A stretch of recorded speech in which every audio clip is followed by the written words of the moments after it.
Yo, what is good, everybody? Welcome to another episode of Living Big with Big Reg. And you know what? It was a good wild card weekend. I'm just gonna say it right off the bat. Maybe the games weren't as good as they should have been, but I had I hit all my picks except one. So 5-1, pretty darn good. I think I called some matchups in ways that people didn't see coming. All I know is I'm looking forward to the divisional round. But we're gonna get into that in just a second. How's everybody doing? I hope everybody's doing well. Let's see. We got Coach 67 Sports in the building. What's good, Coach? Hope all is well. We got Mr. Rodney in the building. And y'all know this man, part of Lunch Break Hot Take, part of Still Conspiracy, part of a show with Hendo that has no name. I mean, this dude is on 5 days a week. Check him out on one of his many shows that he's on. And speaking of him, though, the Rogue Pod, y'all gotta go check that channel out too. And the man that's supposed to be one of my co-hosts, Mr. J the Six. What's good, sir? So listen, we're gonna talk about it. I'm gonna try to keep this one short this week. Try to get in and out of here. We're gonna talk about it, right? Wild Card Weekend. My favorite game of the weekend by far had to be the Texans and the Browns. And I think that was based solely off of a little bit of bias of people coming at me the whole week before the game, stating that Joe Flacco was this elite quarterback who the Ravens should be worried about, and that the Browns are going to beat the Texans, and so on and so forth, and it's number one defense, and blase, blase, blase, right? But I stood true to what I said, and I truly believed with everything in me that Houston was going to go and stomp Cleveland out, especially since they were home. Houston was home. We knew. I just knew. And I said this last week. I said they're going to have this otherworldly game, and they're going to play better than anybody expects them to. And then next week, they're going to go back to being, or this week, they're going to go back to being, just a normal Texans. Still a good team, just not that level that they showed. Jay says, like Rick Ross at Wingstop. Oh, man. Listen, I hear you. I respect it. I respect it. No pressure for me. You know that. So, plus, I see all the work you're doing behind the scenes too. Don't forget that. That's always in the back of my mind. So I'm just waiting because the greatness is coming. So I can't wait to see it. So with that game, what's good, Zeke? Mr. Zeke Hokage, most fire name on YouTube. Miss Yolanda B, how you doing? And if y'all didn't know, Miss Yolanda is starting her own channel. She'll be putting out content soon. Yolanda B Raven. So for me, obviously that was my favorite game of the wild card weekend. And just watching Houston and watching CJ Stroud, he is absolutely unbelievable. And Rodney hit the nail on the head with this one. Yolanda B guilty. 100% guilty.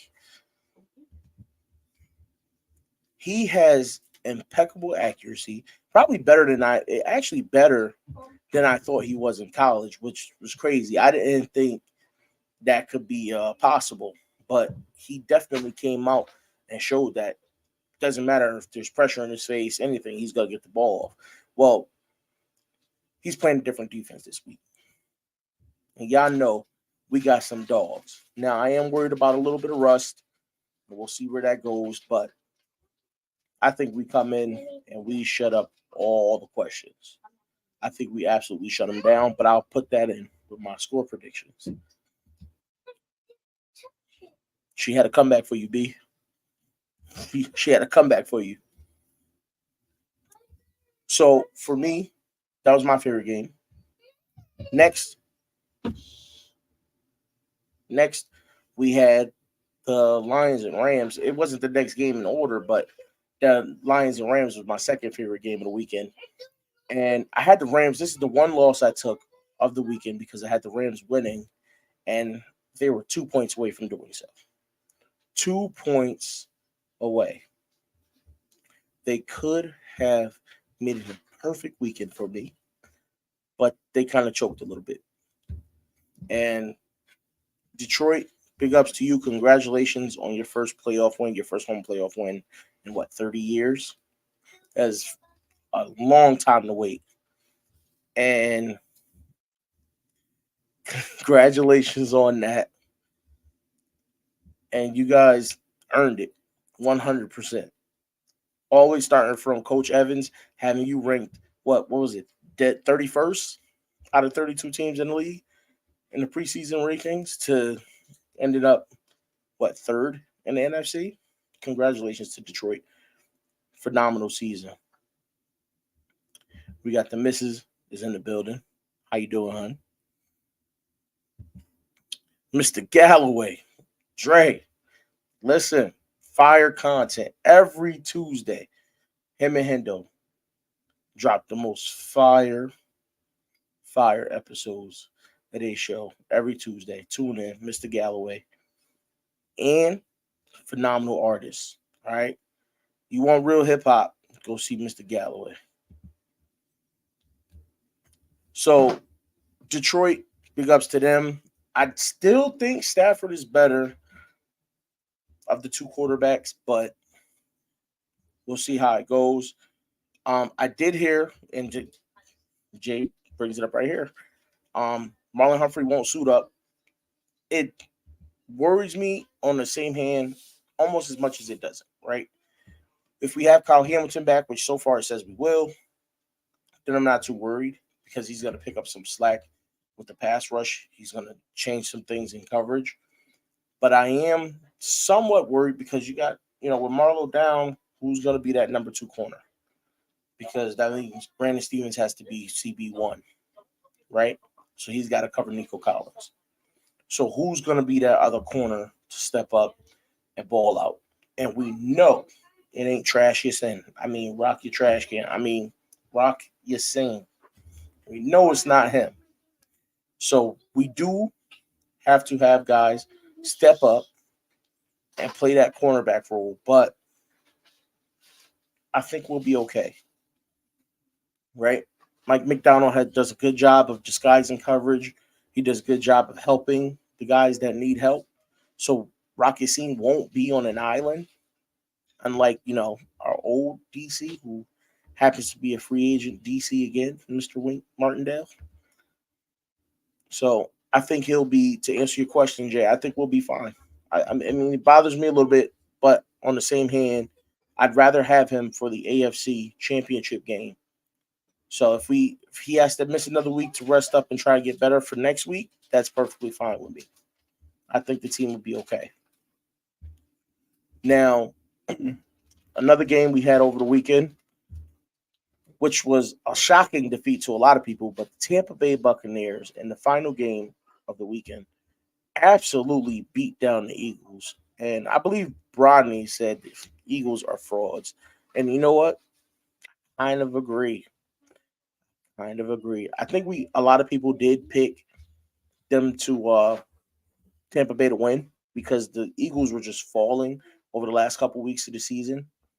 And that was the final thing right there. Tampa Bay went in and clipped their wings. Baker Mayfield played a pretty good game. And when you beat a team 32-9, then you did something right. Big ups to Tampa Bay. They won their division to get in. Not a stellar team. And they'll be paired up against the Lions next week. Should be a good game, honestly. A better game than most people think it will be. I'll say that. And other games, back to the AFC, we had Kansas City versus the Miami Dolphins. And I think everybody with any conventional wisdom for football knew Kansas City was going to win this game because Miami stuck to who they were, and they could not, and absolutely could not beat a team with a winning record. And it stayed true to it, right? They stayed true to it 100%, and they came out, and Dolphins just laid an egg. And while they are a team that it's a track team, they're fast as can be, great athletes. Their quarterback has a noodle arm, and that team just can't win in the cold. And they got to figure out what's going on. You got guys like Jalen Ramsey, Xavier Howard on defense. So you got good defensive pieces. You got a decent pass rush. Sealer on the line. He's making plays. He couldn't do that in Baltimore, but he's out in Miami making plays. So they have to go to the root of the problem and figure out what it is that's stopping them from taking a step to the next level. Me personally, I think it's Tua. I think Tua's holding them back. I think they need a better QB and a better leader on that team. Because we've seen in that game, there's a couple of passes where Tua, and I don't know why they didn't lead on Achane to run the ball. They should have, especially in that weather. But Tua doesn't have the arm strength to get the ball where it needs to go in that type of weather. We've seen one play, they rushed him. He lofts the ball up because he can't zip it in, and the pressure's coming, and he floats it right over the receiver and into the defender's hands. Now, I'll admit, had that been a guy like Josh Allen, who I'm going to get to in a second. Actually, that's our next game we're talking about. Had it been a guy like Josh Allen, he probably would have had the arm strength to bring that ball down and fight the wind and try to zip that ball in there instead of just floating it up like that. So they need to figure out what they're going to do at quarterback because I don't think Tua's the guy. If you can guarantee Tua he's going to play inside somewhere, then he can probably do a little more for you. But if you can't keep him in warm weather or inside a dome, he's going to be a problem.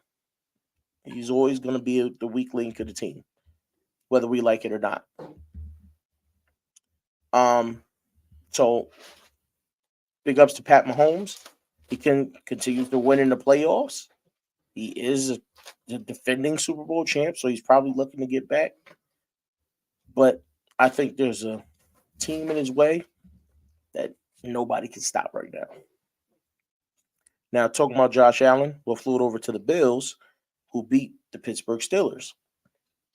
There's not much to say about this game. We all saw this coming, mainly because Pittsburgh was without TJ Watt. No TJ, you got a problem, a big problem. So I think a lot of people picked Buffalo to win that game, not just because of TJ, though, because at the end of the day, if you're looking at the quarterbacks, Mason Rudolph versus Josh Allen, you're going to take Josh Allen every time.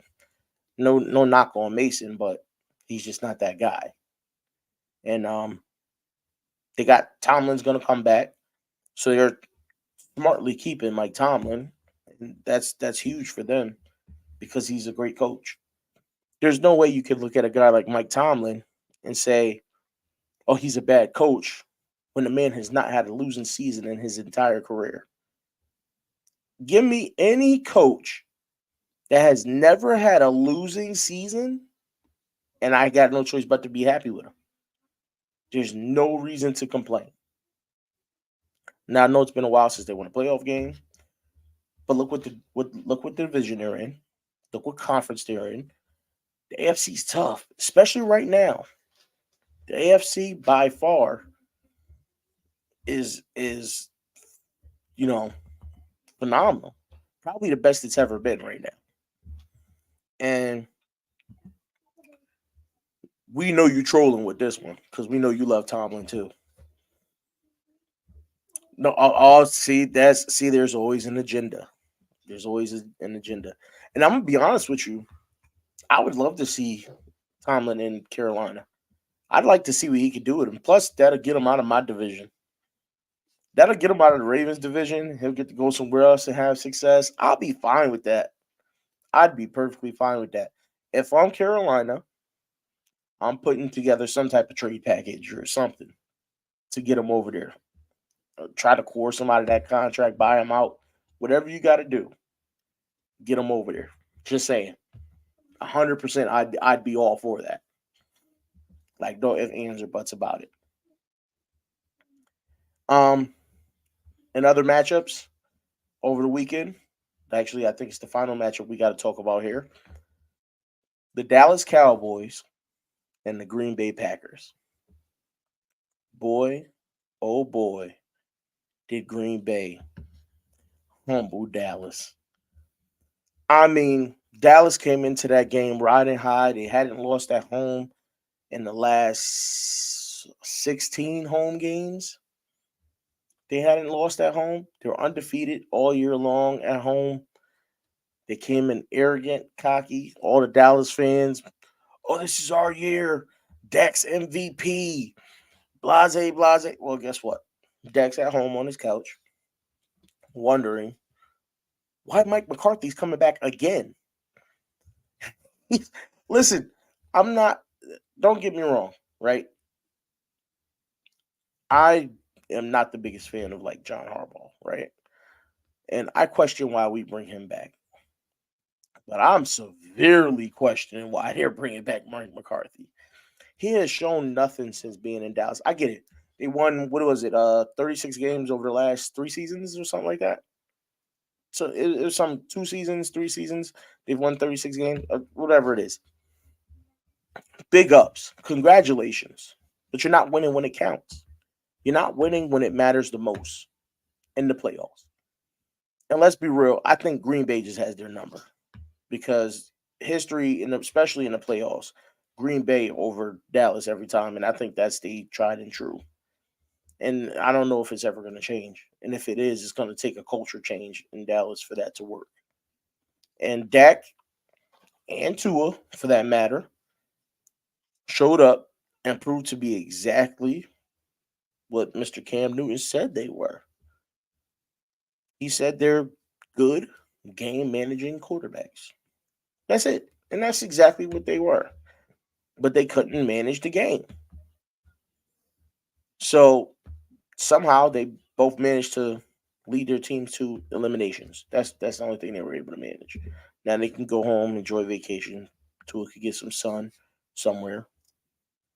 Dak can figure out what's next for him. Because I mean, we know he's back in Dallas, but it's getting painful. And I know as a person who's not even a Dallas Cowboys fan, I know how much Cowboys fans are hurting right now. And that tells me that the Cowboys players got to be hurting even more. You know what I mean? So maybe next year for Dallas, probably not. But you know how the cycle goes for them. So that leads us to a couple of things here. The divisional round. It's gonna be a wild one. The matchups in the divisional round have to be, they're obviously the best matchups by, you know, by proxy. They're the teams that won, they're the teams that got there. But I think there's a pretty much a story, with the exception of one game. There's a story for every matchup, right? And the one game that no story really comes to mind for me for right now is the Lions and Tampa Bay. While that game doesn't have any storylines tied to it, I think it's an intriguing pick, and it's a tough one to pick because if the Lions get stagnant in the second half, like they did against the Rams, there's a chance that Tampa Bay can make them pay for it. Any given Sunday, right? Any given Sunday. Tampa Bay is a team that has a very good defense, and they're pretty stacked on offense as far as the wide receiving core goes. But with that being said, it's Baker Mayfield, and I'm taking the Lions because I think the Lions have the better defense. think the Lions have the better offense, the more versatile offense. Their ability to run the ball complements the pass very well over there. And I think that's going to lead them to a victory. But it won't be a blowout. I'm going to go 21-18 Detroit. I don't think they blow them out. As much as I would love them to, because I'm not a big Tampa fan. So as much as I would love them to blow Tampa out, I think it's 21-18. And Detroit pulls out the win. Now, for the other game in the NFC, the 1 seed versus the 7 seed, the San Francisco 49ers versus the Green Bay Packers. Brady says he has Detroit 31-20.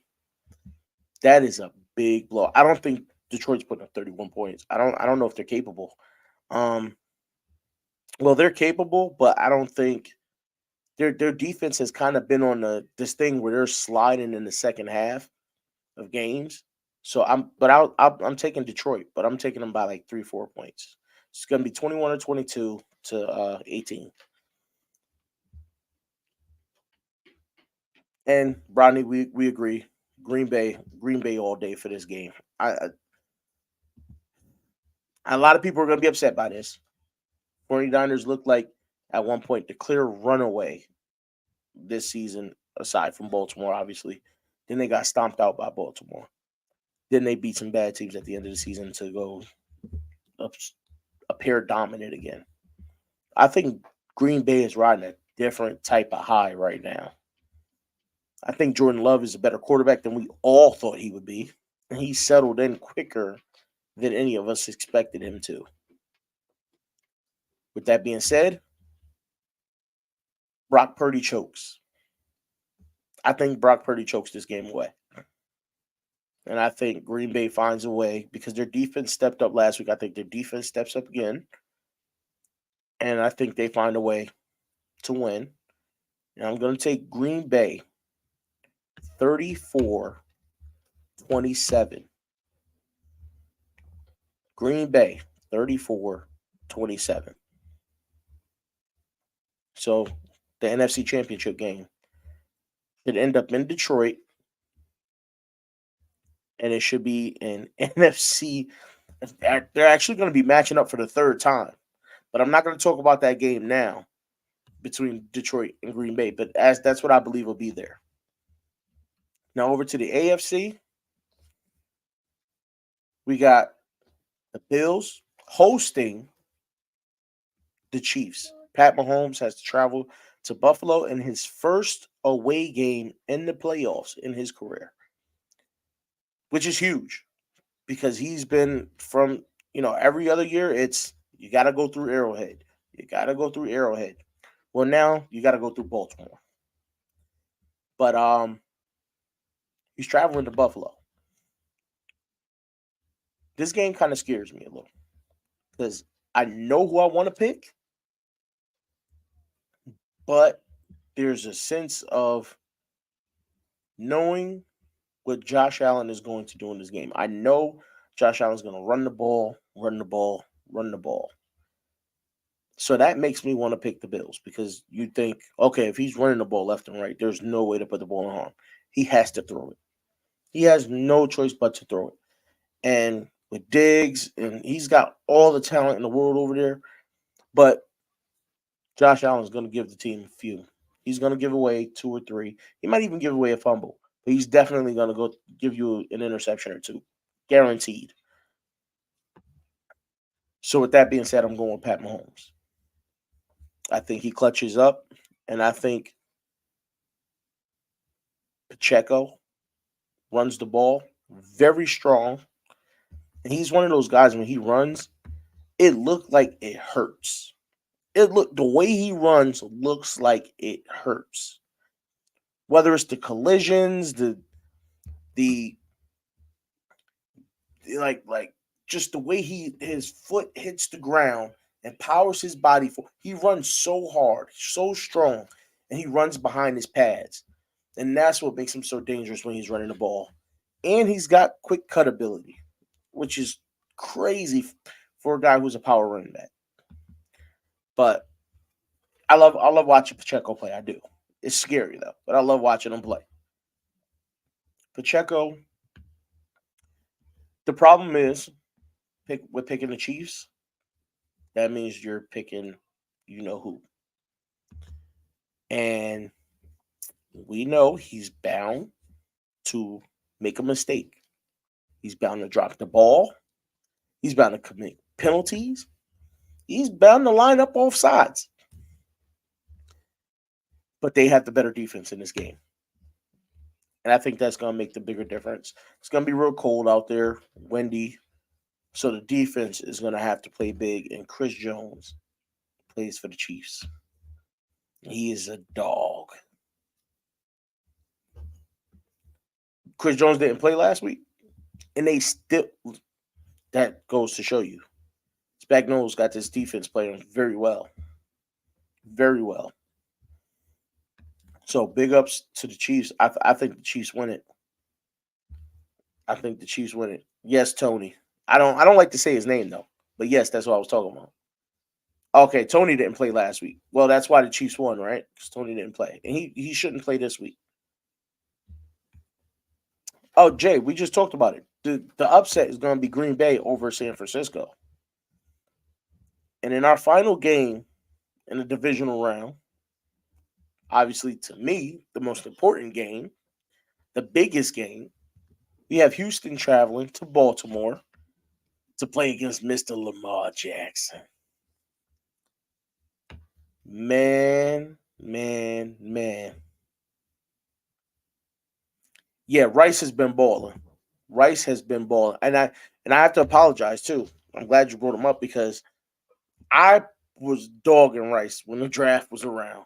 I just saw a big, slow receiver. I thought he was just a taller James Prochet. But apparently, being a taller James Prochet means you can actually catch the ball. And you get the ball thrown your way. So, congratulations to him because he's had a pretty great rookie season. Definitely far better than I thought he was going to be. Now, part of that, too, could be that it's Pat Mahomes getting him the ball. So, and it's that Andy Reid system. We all know receivers like that system. So, that could be a big part of it. But Lamar Jackson, the Baltimore Ravens, as we stated earlier, Marlowe's going to be out. That's a big hit for us, but Brandon Stevens will be back. I believe Kyle Hamilton will be back. Our pass rush will be great. That's what I want to see. That's what it's been all year long. And it's not just scheme rush. We got guys beating linemen one-on-one. Matabike, Jadeveon Clowney, Kyle Van Noy. These guys are getting there. Whether it's schemed up or whether it's beating their guys one-on-one, they're getting it. Pause. That sound wild. They're getting there. And I think that's going to continue to happen. And I think that's going to be the big difference between when Houston faced Cleveland and Houston facing us. Because it almost looked like, with the exception of a player or two, it almost looked like Cleveland's pass rush was not in the building. They did not show up to play.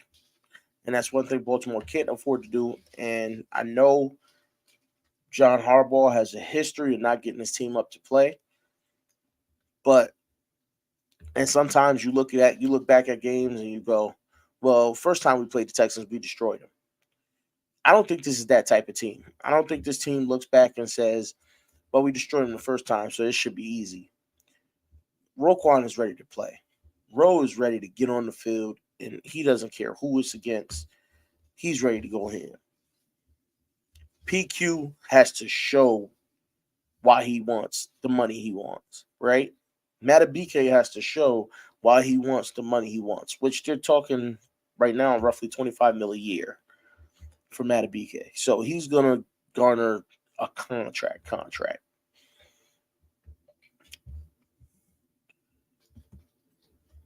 This is correct. Clowney's got to play like his incentives is on the line again, and the wages has to not get lost in the game. Yes, pretty much. So if we could put the pressure, if those front 4, 5 can get pressure, I don't think so. I don't think he will. I don't think he will. I know. Don't get me wrong. I like Tunsil, right? But I think Clowney's gonna beat him like a drum. I think Clowney's gonna beat him like a drum. For some reason, I just feel like Clowney still got a chip on his shoulder with Houston. He's got something to prove still. It's not just Houston, but these other teams too. Even Cleveland, where you're like, hey, you're old, you busted, you can't do it anymore. Well, he's been proving them wrong. And I think he's going to continue to prove teams wrong. And I think he's going to beat Tunsil upside the head. And he's going to eat. See, Hendo said Tunsil struggled the first time. But one thing we can, and that's true, but one thing we can agree on is they've gotten better, just like we have. And I think that's why I think Jadeveon Clowney is going to beat him upside the head. Because while everybody's talking about how good Houston is because of the run they've been on and how they were kind of on the high, just like Green Bay, they're forgetting that we've gotten better too. We've gotten way better. And I saw that. I did see that. He made Myles Garrett kind of ineffective. But again, this is a different team. It's not just Clowney's not going to be the only problem. See, we're going to be providing rush up the middle. You got Kyle Hamilton's going to be coming on blitzes. He's going to be out of sorts again.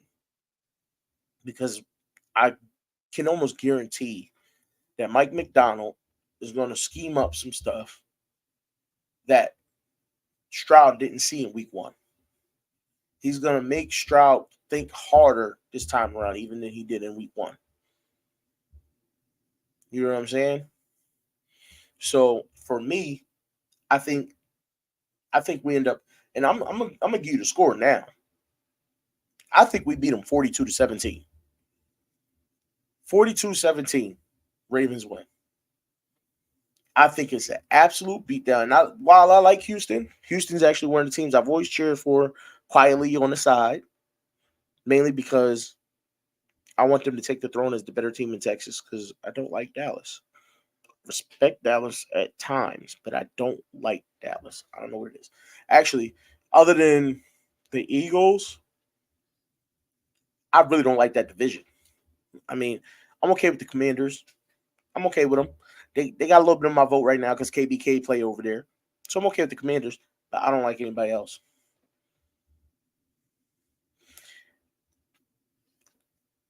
You know I'm not score stealing because when you asked what we thought the score was going to be on your show, I was in the comments and I said 42-17. And you said, boy, you like that 17, don't you? Ravens and 17 kind of go together.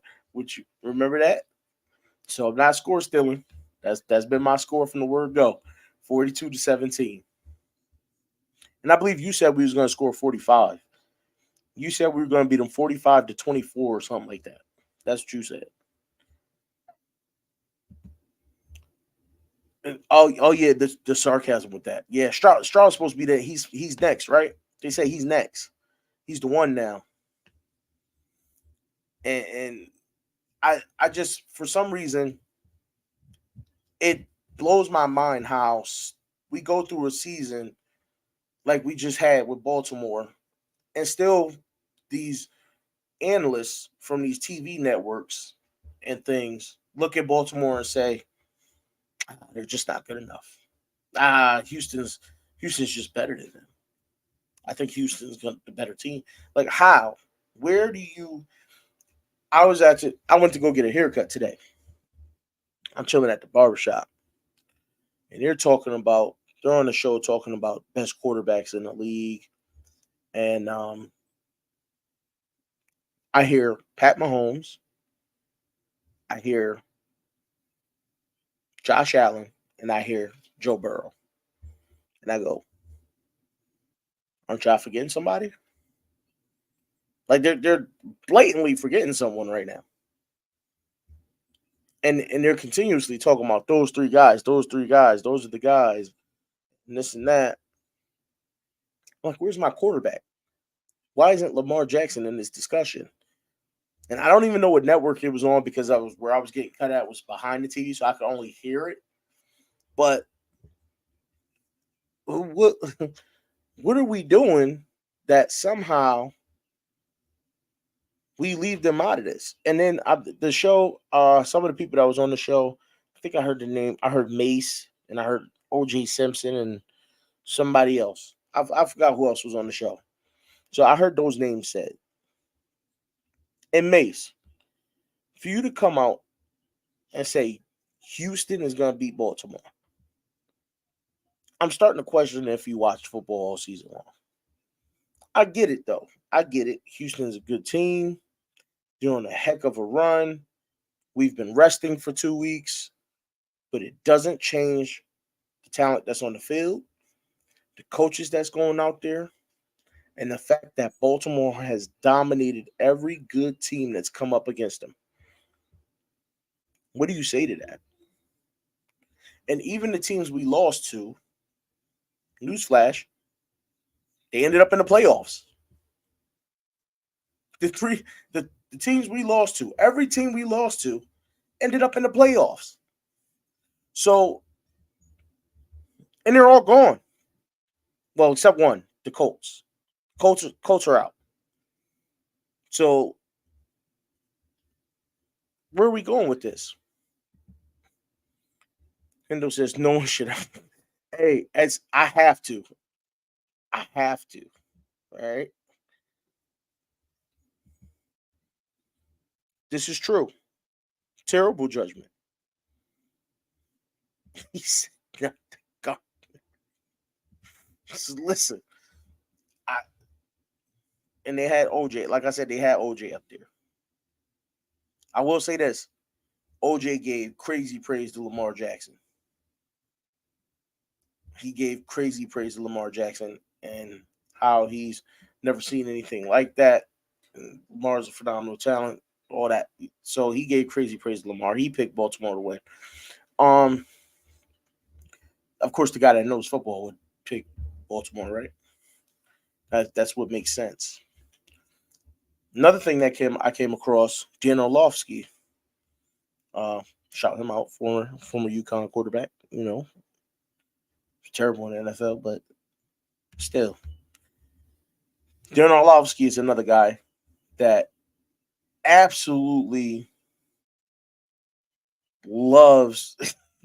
We're not gonna, Ronnie. We're not gonna do that. He absolutely loves Lamar Jackson, and he says he was making a statement where he said he's heard guys say that black quarterbacks aren't supposed to win the Super Bowl. He's heard this from guys inside the NFL. He's saying he didn't say any names, but he's heard this from guys. He's like, of course, he named a few that has, Doug Williams and, Pat Mahomes, a couple, and he's like, but those guys are different. And he goes, they come out and they say that a guy like Lamar Jackson, the African American quarterback who can run the ball the way he does, is not supposed to win as a quarterback in the NFL.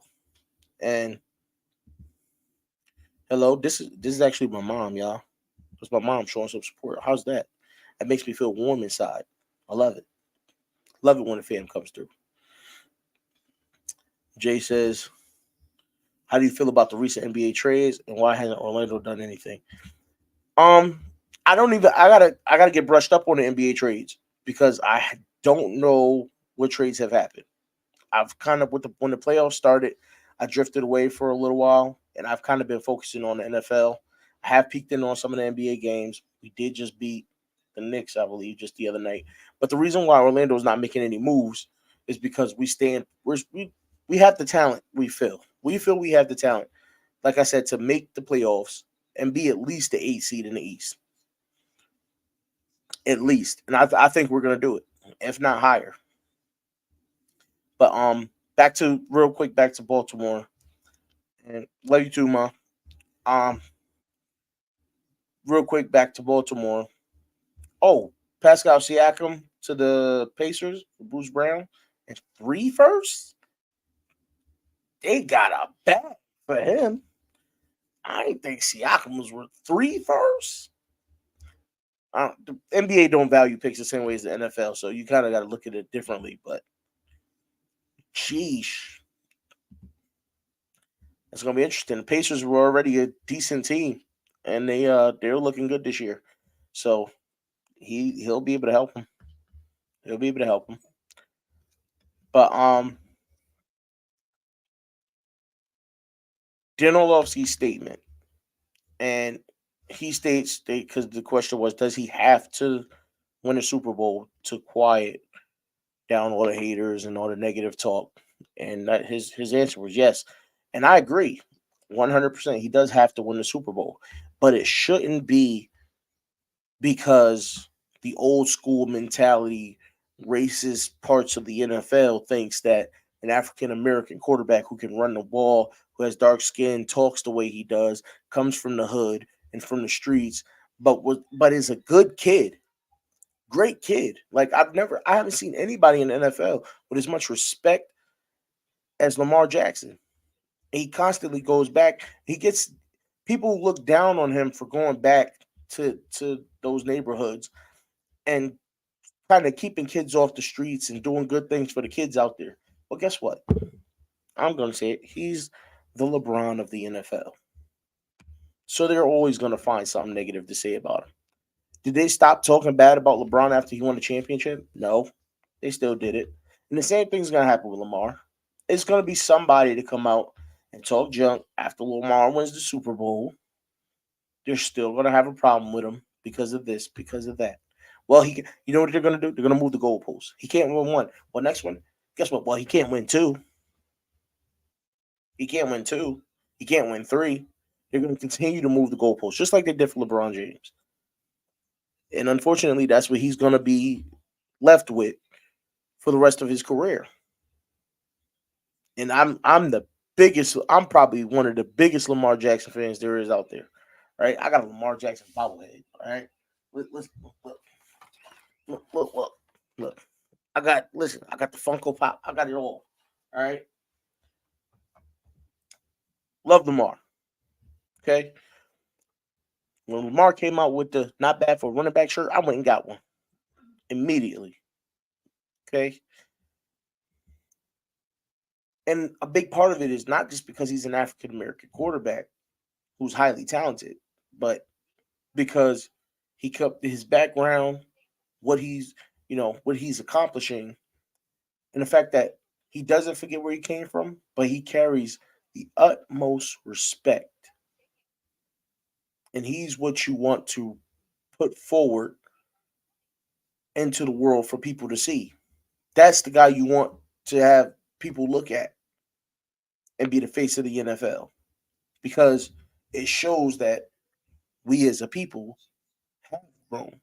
We have progressed.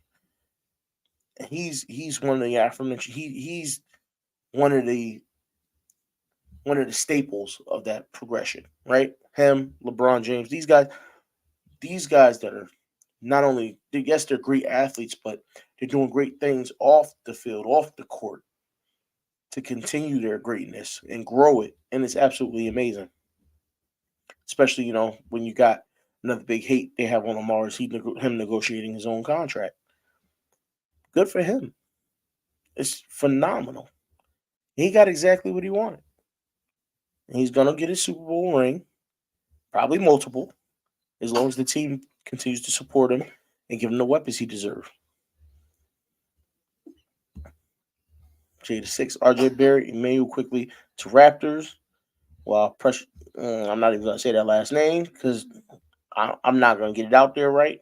OG Anunoby to the Knicks. OG's going to do good with the Knicks. I'm surprised to see them get rid of RJ Barrett. They did draft him high, but Barrett hasn't had a very good career.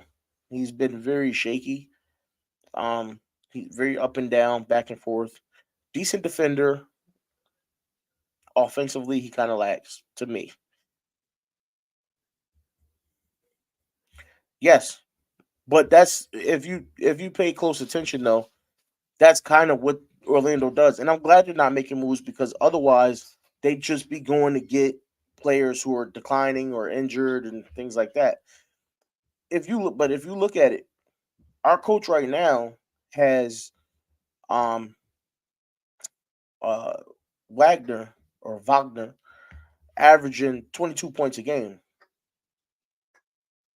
like or 20 points a game. Like that's phenomenal. He wasn't doing that before Orlando, but he's doing it now. You know what I mean? So for him to be out there bowling like that, that's crazy. His brother's playing well too. Mo Wagner's playing well too down in the post. And obviously we got Paolo Banchero. He's probably gonna make the All Star team this year. There's a big chance he makes the All Star team this year. It's not, you know, obviously there's a chance he doesn't too, but I think he will.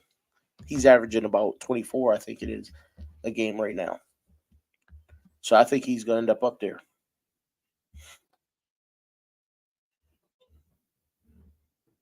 But he could have more depending on what EDC does with these first and second round picks and free agency. Agreed. Agreed. If Baltimore continues to stack up talent around Lamar, and sometimes we know they're gonna bring up the cap. Oh, we don't have the cap space, and the cap is cap. But if you want to bring the cap into it, then you do what other great teams do. You rotate in, you draft well, and you rotate in young talent and cheap, good veterans, and you keep good coaches on the staff. That's going to be the key, right? The key is going to be having the right coaches to develop your young talent that's on the team. If you can turn Trenton Simpson into a better version of PQ, then guess what? You're winning. You're on the move up.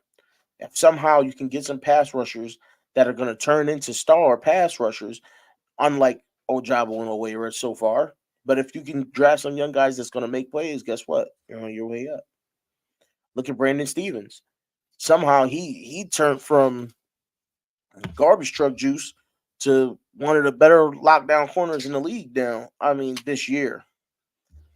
I mean, is he absolute lockdown? No, but who is in the NFL these days with as much as they pass the ball? So you're gonna have a lapse or two in coverage. It happens, but he's been there every play. He's been there. He's playing phenomenal. So big ups to Brandon Stevens. Thank you for your growth. Thank you to the coaches for helping him grow. Thank you to Coach Rush because the Rush doctor, he done did some things with this defense. Matabike turned into a Mata for real. The man doesn't he? I think he leads all defensive linemen, like nose tackles, D tackles, with sacks. I think he's in first for that.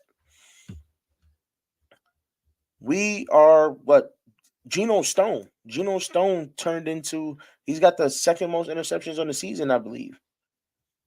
Behind dude for Dallas, the cornerback for Dallas. So good coaching can change a lot, right? It can affect a lot.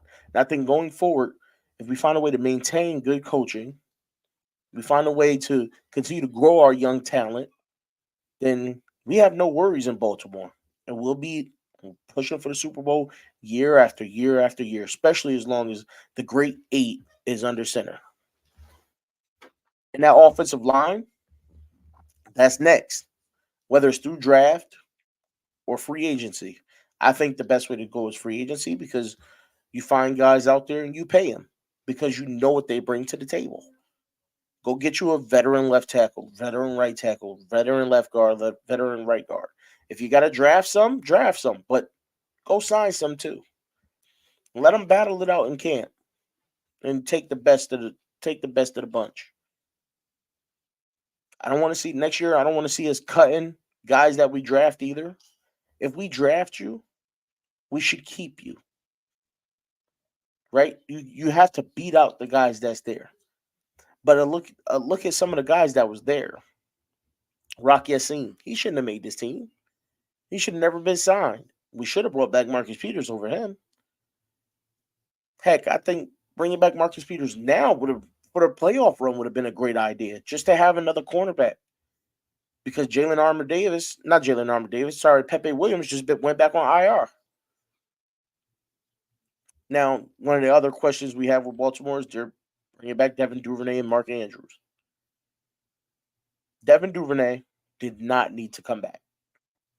I like Devin Duvernay, right? But he did not need to come back. There was no reason to bring him back. Tylan Wallace can handle the punt return, kick return duties just as well. I believe Devin Duvernay had 23 returns on the season, punt returns on the season, for 290 yards, with his longest being 70 yards. And Tylan Wallace had six punt returns for 127 yards. 127 yards, and 76 was his long and a touchdown. So, excuse me for thinking it, but you just wasted a roster spot on Devin Duvernay for the playoffs. That could have went to someone else where we could have needed more help. And Tylan Wallace could have held that down perfectly fine. We got Living Legend in the building. What's good? Living Legendary with Living Legend. Facts. That means you got that channel coming, right? You're gonna be YouTubing it, right? I'm expecting that now. Mark Andrews coming back. I don't want to say it's not a bad thing. It's a good thing because the more weapons you get out there, the better, right? As long as he's healthy. Don't put him out there if he's not healthy and you're risking losing a game because you're stressing getting Mark Andrews the ball or getting him more time on the field. Isaiah Likely has been playing just fine. Is he a world beater? No. Can he turn into one? Sure. He's another one of those guys that has to continue to develop. I love Isaiah Likely. When we drafted him, that was money. I absolutely loved it. I went back, I studied tape on him, everything. I was like, this is a hidden gem. And he's been exactly that. He's going to continue to grow and continue to get better. I agree. Mandrews will be a red zone threat, but at what cost? At what cost? And that's the big question, right? Is it worth the risk? With the way Isaiah Likely's been playing in the red zone, the way Gus has been scoring in the red zone, our wide receivers have been catching touchdown passes in the red zone. Like we've been making plays down there now. This is a different Baltimore. So if he's not healthy enough, don't put him out there. If you want to have him as tight, like he should not be starting. He can be tight end too, coming on some plays and cause some matchup problems. But 100% likely is tight end one for these playoffs. Because risking long-term damage to Mark Andrews is not worth it. It's not worth it in any way, shape, or form. Because I know, and I was about to bring this up next. Jada6 says, just trade Andrews while his value is decent. Likely here for the long run. Yes, I agree. Likely's here for the long run. And I don't mind the thought of trading Mark Andrews, as I was about to get into. I don't mind the thought of that. But again, I say the more the merrier. The more weapons we have, the better. At first, I was on the boat of let's trade Mark Andrews next year. We're at the end of this year, get some picks, stack up. We're good. Bad idea. Just for this year. Not a bad idea, but it's one that's going to take a little more thinking, right? I think we need to wait till we figure out what's going on with OBJ because it seems like he's going to retire. But figure out what's going on with OBJ. Get Nelson Aguilar re-signed. We have to figure out the other weapons that's going to be there because we're losing wide receivers, right? We're going to lose Dalvin Cook at running back at the end of the year. I give a lot of people didn't really care to have Dalvin Cook there in the first place, but I do. The more the merrier. Like I said, he's the best. He signed on and became instantly the best running back on the roster. Even if you threw in J.K. and Keaton Mitchell, he's the only proven guy, hands down. 1,000-yard rusher. He's that dude. So Dalvin Cook, and then you got all your questions you're gonna have on defense, right? We're gonna have questions on the offensive line. So do we want to trade Andrews and risk having more questions? Now, because then you take away another weapon, and you add a question to who's behind Likely.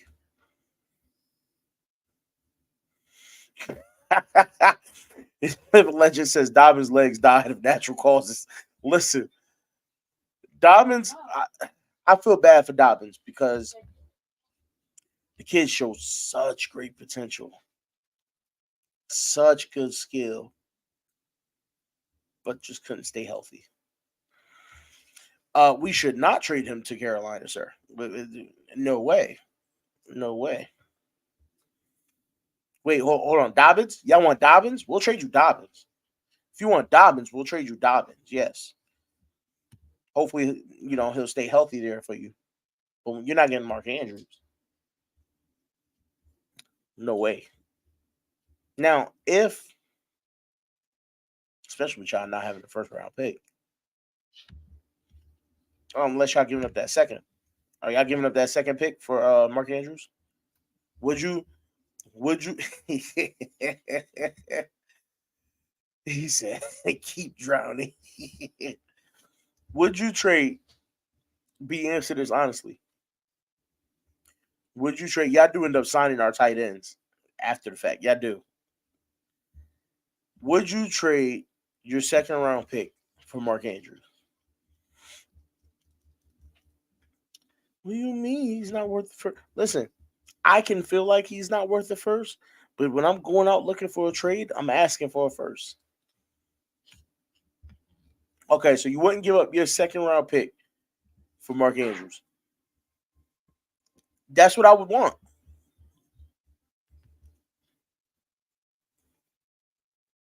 That's what I would want. I would want the second round pick. Jay says a fourth, if that. How y'all gonna do him dirty like that? Like he ain't Mandrews. Like he don't hawk it down. I get it. He's got no yak. No, none at all. Right? He's not gonna catch and run.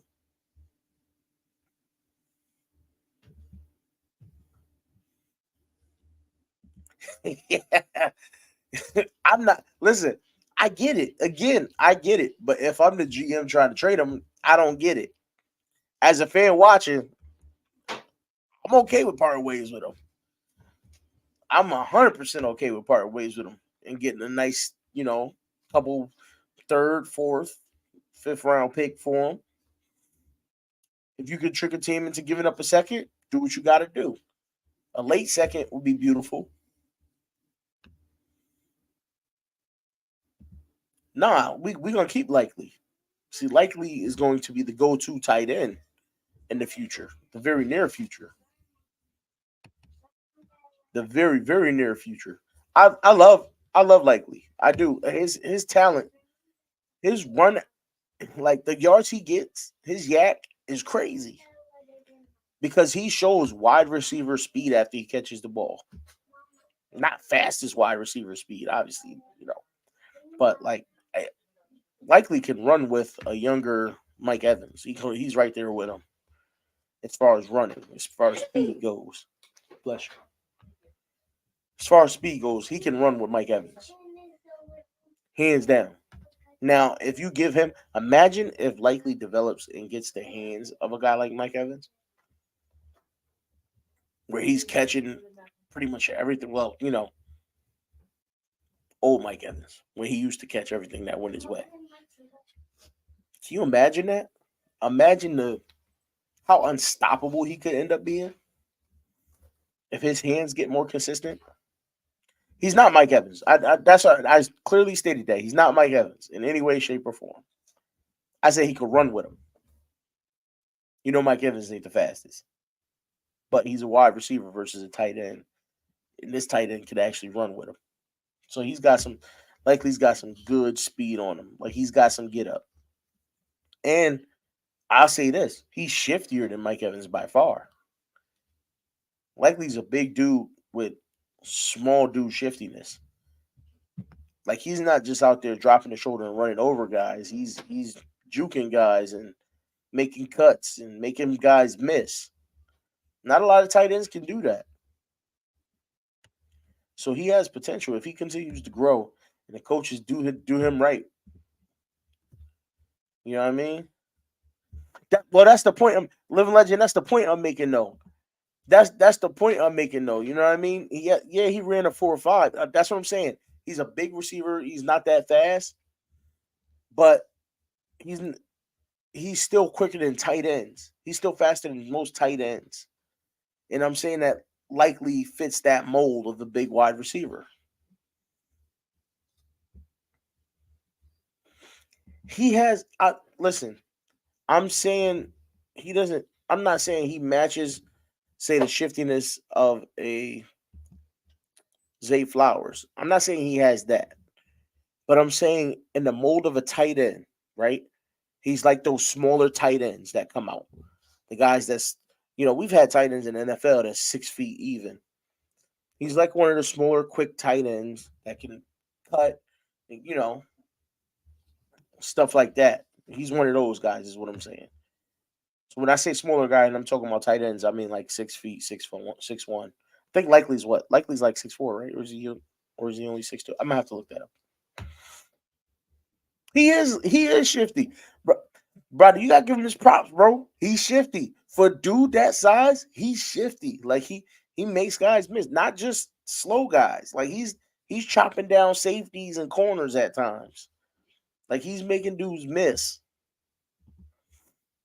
And Johnny Wilson, okay. Listen. What's his name? That Johnny Wilson. Johnny Wilson's what, 6'7"? 6'8"? He's 6'7", right? That's a big dude. That is a big dude.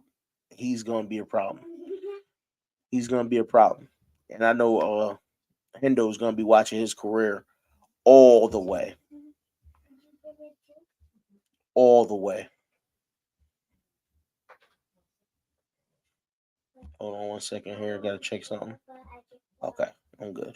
I'm getting an alert here, but I just want to make sure it was all set. He's shifty. We gonna have to, you know what I'm saying? I'm gonna have to have coach. I'm gonna have to talk to coach about breaking down some tape for you on Likely, because he's shifty. He not Zay shifty, but he's like shifty for a tight end. You know what I mean? It's got the asterisk next to it, like shifty for a tight end. No, I'm not. Look, I'm not one of those Ravens fans. I'm just saying I see Likely. I like his shiftiness. I'm breaking down his skill set. Like I said, he has potential to be very, very good, but he needs to continue to grow. And what was the first thing I said? He's got to get more consistent with his hands. Tell him, slow down, gritty, grimy.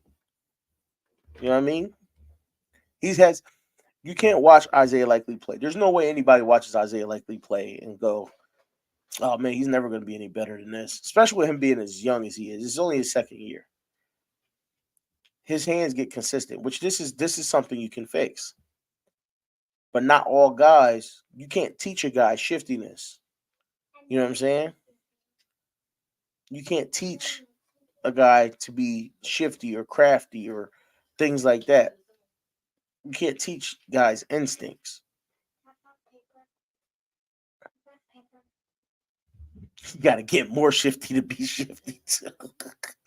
Listen, he's gonna. That's what I'm saying. Though he's gonna continue to perfect his craft, so to speak. That's what all players try to do. They try to continue to grow in what they do. You know what I mean? And he's gonna continue to get better and better. Another guy to look out for who's going to end up a lockdown cornerback in this league, Caillou Blue Kelly. Keep your eyes open for him. All right? Keep your eyes open for him. He's going to grow. He's going to get better. Okay? These guys, especially the rookies. Trenton Simpson, he's another one. If with the right coaching, keep him with Dr. Rush. Let him come off the edge here and there because that's what I felt he probably did best in college was his rushing off the edge and in coverage. I loved Trenton Simpson in coverage in college. But keep him with some good coaching and watch him grow.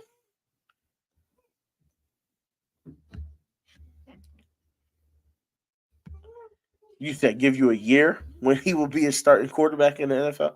Well, listen, 2023 because he started at slot for Washington week 18. You know what I'm saying? So technically he's already done it.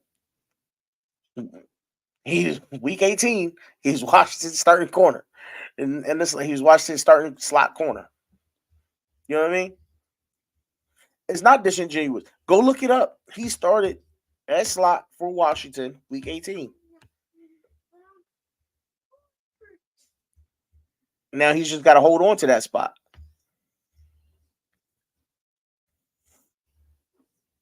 He was listed as the starting slot corner. I'm just saying. That's how it was listed. So to me, that means you're a starter.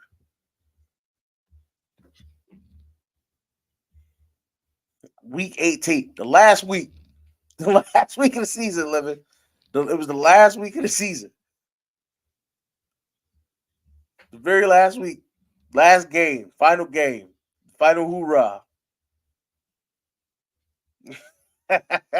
Hey, B, it technically doesn't matter if that's what it means, right? But we don't know because the guy that was supposed to start was hurt, I think, or something. I don't know. He just didn't play. Actually, no, that's what it was. They ended up letting him go. They cut him. And KBK was the guy called up to start instead. So yes. Listen, I don't pay attention to Pro Football Reference, all right? I don't pay attention to Pro Football Reference or Pro Football Focus. Don't listen to either of those. It's not the way to go. Their statistics shifty. Right? You can't trust it. But the point I'm making though is that he can grow into a starter with the right coaching. Is he a starter in football right now? No. Can he be one with the right coaching? Yes. Absolutely he can.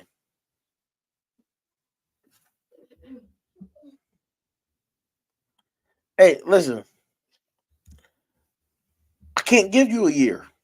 I can't give you a year because I don't know where he'll be. Come back to me preseason next year and I'll give you a year that he'll start. I only say that because it's going to depend on where he goes. I don't know if he's staying with Washington, if he's going to go somewhere else. So come back to me preseason next year, and I'll give you a year. I'll give you, I'll let you know. Matter of fact, by the end of preseason next year, I'll be able to tell you if he's a bum or not. I'll finally admit it. If he's a bum by the end of preseason next year, I'll call him a bum. From what I've seen on tape from in college, I like the skill set. They needed it. They just didn't want to disrupt what they had a good squad already. Hendo, you don't know, sir. And clearly Washington needed his skill set. Actually, it was said that the Rams tried signing him immediately. Reports came out the Rams wanted him when Baltimore cut him. But the Rams were so far down, they kept getting beat out by other teams that were higher up the list than them. And then Washington got on and never let him go. So, but the Rams wanted him, and they may end up with him in the offseason. And no, that's not the point, bro. We're not talking about that. All right, we're not talking about that. It was 3 teams though. 3. But they see again. You got to take into factor he's a first year guy, 5th-round pick. You know, they see potential in him too. But again, a guy with potential needs practice. He needs work. You don't have time for that in the regular season. Yo, crazy different jerseys 1 year, and I'm about to get all of them. I should get all of them.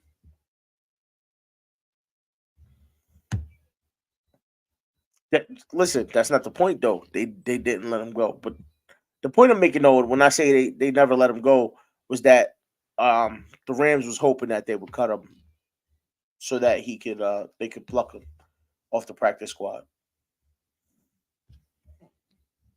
I remember Green Bay. I wasn't counting Baltimore because the season hadn't started yet.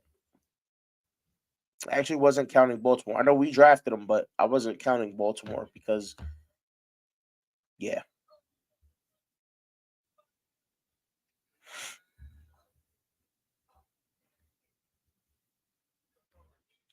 But he's been with Washington he was with Washington for several weeks before the end of the season. So it wasn't like, hey, he'll fill a spot. No, I said so Hendo, I was saying I wasn't counting Baltimore because yes, we drafted him, but once we let him go, it was before the season. So in the regular season, he signed with 3 different teams. Yes, that's 4 teams total, but he said how many teams was he with in the season? It was 3 in the regular season. So yes, he's been on 4 teams total. Yes, but he's only made 3 rosters. Correct me if I'm wrong, because he didn't make the Ravens roster. So he only made 3 rosters, which means he was only on 3 teams. It's not about trying to keep his body count low. That's pause. That sounds horrible. Pause. Pause that whole comment. B. That's disgusting. I don't care about that man body count. That's disgusting. All right.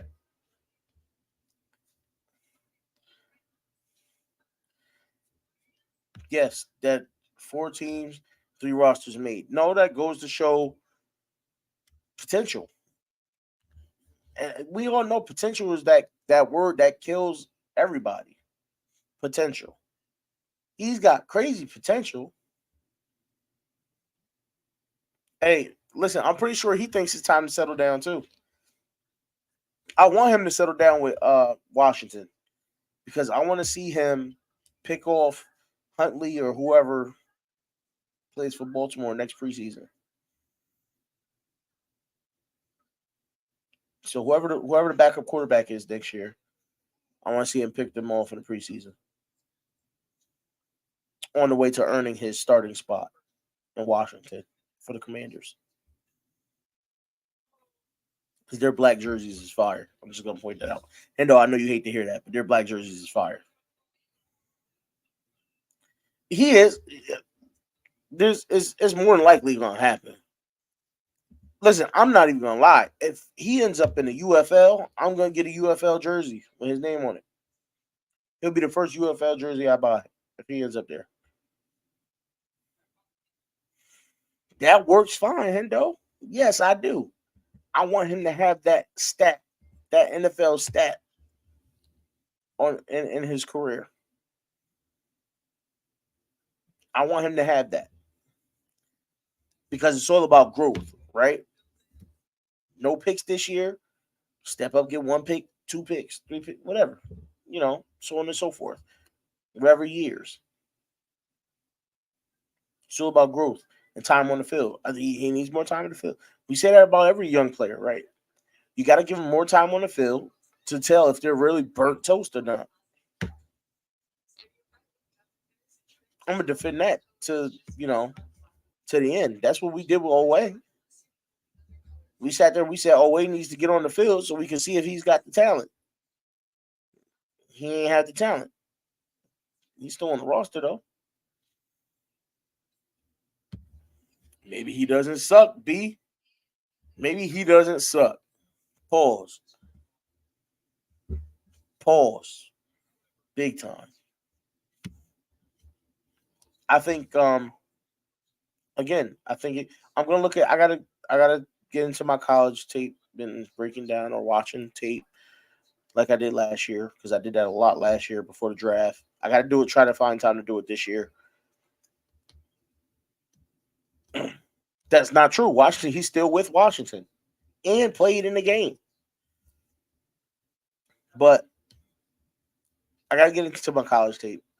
I'm gonna pick a player. I usually pick a player at multiple positions: wide receiver, quarterback, running back, corner, linebacker, and pass rusher. I usually pick at least one at each position to keep an eye on in the draft that I like. He was just one of the ones that I was watching last year. I liked his tape because his physicality. I thought as a late round guy, he could be. He had the potential, but obviously I didn't think he would start anytime soon. I figured he'd be, second, third year. Give him some time to grow. He could turn into what Brandon Stevens turned into this year.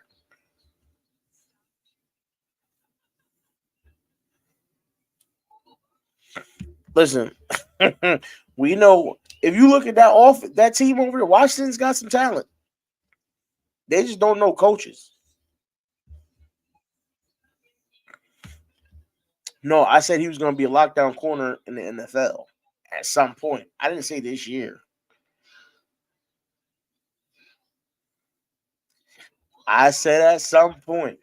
I didn't say this year. If you can find me video evidence of me saying this year, that would be I'll take that, and I'll apologize and state that I was wrong.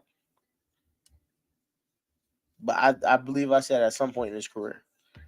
I believe I said he's going to be a lockdown corner in the NFL, which is looking very bleak at this moment. Living Legend says the Washington No Manders. Clearly, Living Legend doesn't like Washington either, Hendo. So you're not the only one.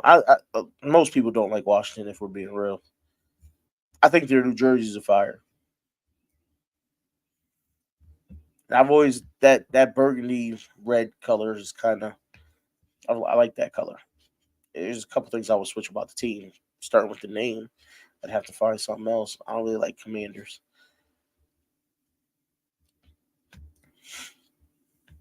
Their black jerseys are not trash. Their black jerseys are fire. Their black jerseys are fire. But about 75 to 80% of the NFL's black jerseys are fire.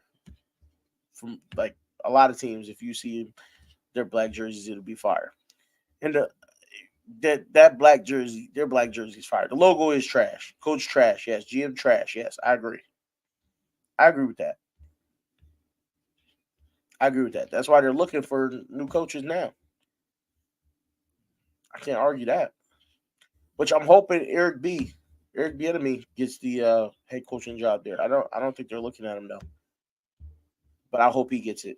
All I know is I want Mike McDonald to stay in Baltimore. So after we win the Super Bowl, I need John Harbaugh to retire and Mike McDonald take over the head coaching spot. The Juice Box is a low-cost multimedia player made by toy manufacturer Mattel. Echo, stop. That was weird. I don't know why it does that. It seems to do that at least one every week now.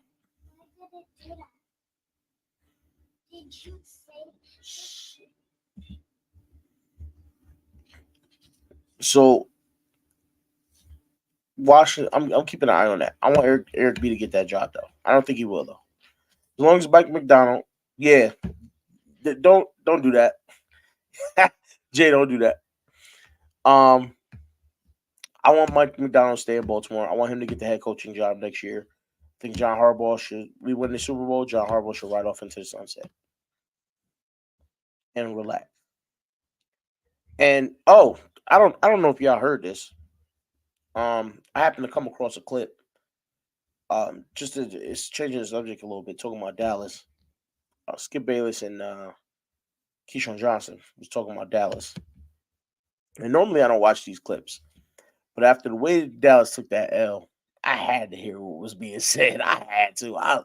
You know, we was looking for all the smoke at that point once Dallas took that L.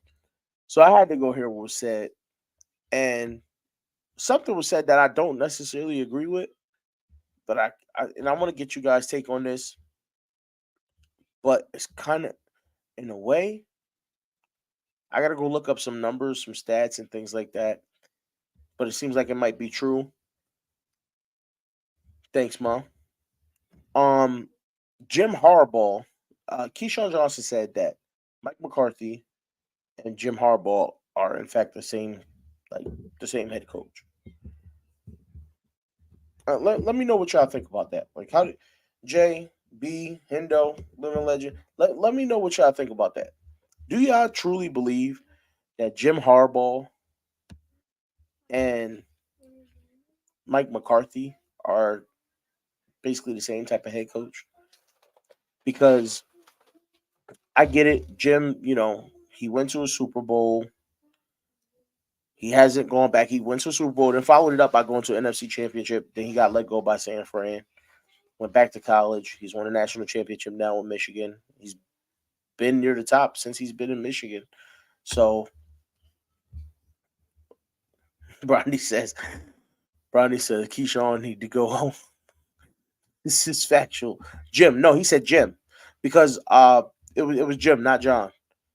Because Skip was saying he wanted them to let go of Mike McCarthy and hire Jim Harbaugh, and Keyshawn said no. I think it was the right move keeping Mike McCarthy. He said he thinks it was the right move keeping Mike McCarthy, and that they're growing and getting better and better, and you just need to find what pieces you're missing till you're in the Super Bowl, right? And he said he feels Mike McCarthy and Jim Harbaugh are the same head coach. He said Mike McCarthy looks like the last guy to leave the bar after last call. I'm never gonna not see that now. That's never leaving my head now, just so you know. But I think I don't see it, right?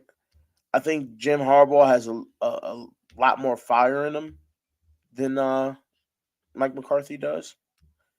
Statistics wise, I'd have to look that up. I can't say off the top of my head. It's one I'd have to look up. But I think Jim does a better job getting guys ready to play, because he did a phenomenal job getting the 49ers ready to play each and every game when he was there. Even with Greg Roman being his OC. And I think that's one of the places where we see the difference with Jim and John, right? Because Jim had Greg Roman and took them to the Super Bowl, took them to the NFC Championship again the following year with Colin Kaepernick.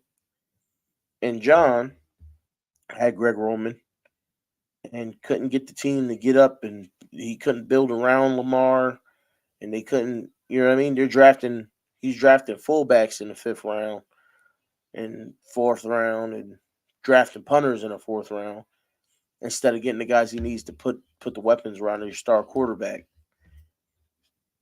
That's a big difference between the two brothers there. Jim did a better job building the 49ers at the time than John has ever done building the team. Because whether people like it or not, John Harbaugh was handed a phenomenal roster in 2008 when he took over and got his quarterback immediately with, Joe Flacco, who robbed Baltimore, to be honest. He completely robbed us because he was as average of a quarterback as it got. He just had a great offensive line. And any quarterback can look great when they got a phenomenal offensive line in front of him. So he looked really good. Actually, he still looked average with a great offensive line in front of him. He was still looking average. And he by far had way better weapons than Lamar did up until this year. And, you know, this year, I got to look back at that too. Super Bowl run, receiving core versus receiving core, things like that. Tight ends versus tight ends, running backs versus running backs. Who really had the better roster? Lamar Jackson or Joe Flacco? I think Joe Flacco, though. Even though his defense is playing otherworldly right now. It's a record-setting defense. So, but I don't agree with Keyshawn on that. I think Jim Harbaugh would make the better head coach. And a place like Dallas fits Jim Harbaugh. Supposed to be America's team. A lot of eyes on them. I gave my prediction earlier in the show, but I will run it back for you. I got Baltimore beating Houston 42-17. 42-17. I think we are a runaway freight train, and we're going to dominate every game we play. I think that, truthfully, if I'm being 100% honest here, the only team left in the playoffs that can, I think, score with us, especially with our defense playing the way it's playing, is Green Bay. I don't think Buffalo's putting up that many points. I don't think the Chiefs are putting up that many points. I don't think the Niners, not against our defense, not with Brock Purdy, the Niners ain't putting up those points. And the Niners are going to get eliminated, by the way, by Green Bay. Detroit's not putting up that many points either. And neither is Tampa Bay. Definitely not Tampa Bay. So I think, for me, if I'm giving you my early Super Bowl picks, it's Green Bay versus Baltimore. In my eyes, that's what it's going to be. But we'll wait till after the divisional round games. I gave all my picks earlier. If y'all missed it, please go back, watch it. I gave all my picks earlier. Quick glimpse, quick recap. Next round, I got Green Bay versus Detroit, and I got Baltimore versus Kansas City. But definitely go back, watch it. Quick recap. And, I'm just realizing I've been in here for an hour and 27 minutes. Almost an hour and a half. So I'm gonna close it up. Yeah, I've been running for a minute. But it's up there early. I did them my predictions basically early in the show. I did a quick recap of last week. Gave some of my thoughts on those games, and then I went right into my predictions. So early on, you'll see it up there. But yeah, I've been in here an hour and a half. Told you I love this. I could keep talking forever, but I'm not going to because I shouldn't. Y'all, thank you so much for coming through. I love y'all. Make sure you hit that like button before you go. Hit that like button. Share. If you're new, please subscribe. And check out my store, y'all. Etsy.com. I got merch up there. Etsy.com. Living big with Big Reg. The link will be in the description. I can put the link in the description. I got to go back and do it after. But I thank y'all for coming through. Bronny, thank you. Thank you, brother. I appreciate y'all.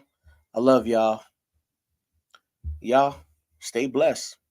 Peace.